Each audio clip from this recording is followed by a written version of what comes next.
nhá. Nó nói em mà qua đi đâu. Em ơi, hồi nãy em lấy Mày 10.000 không? mày cứ đứng đây tao tí mình đi chung chờ sắp 10 giờ rồi. Hả? Cho 8 con này đây. Tao qua nhà, cái tao qua đây, tao không đi đâu mà tao qua nhà cái tao qua đây. Đi kêu cái gì mình ăn ta? Đây này là con rồi, tao đây Hồi nãy bưng về đây cho em có đi được không? Hồi nãy có 4 cây thôi phải không? Chị ơi, Cây cho em 2 cây cho cho 10.000 đi. 10.000 kim tiền được không? Hồi nãy có 4 cây thôi. Hồi nãy có 4 cây không? Cho một cây cây này là đủ 10.000 nhá.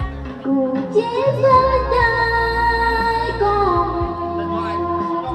chia sẻ đời con cùng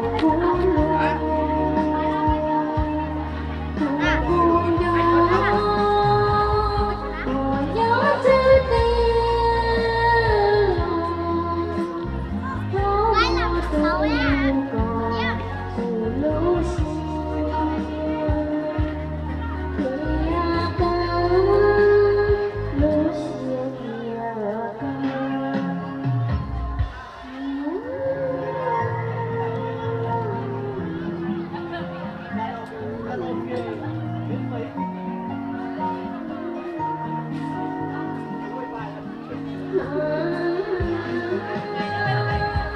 còn nhớ trái tim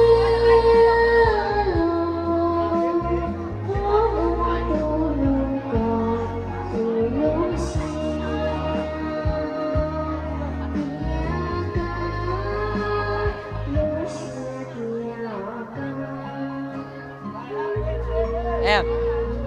Em hát hay thế.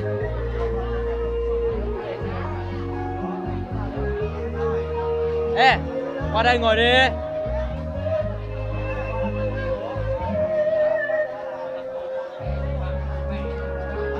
Hát thêm một bài nữa đi.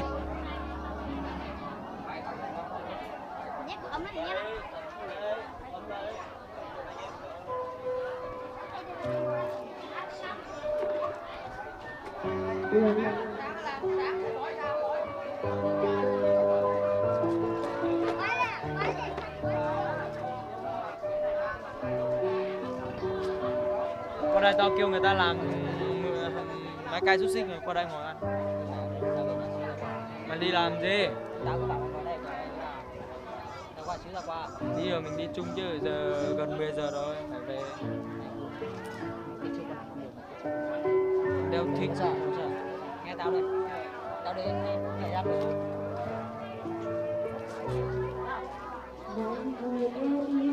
nhanh về nha.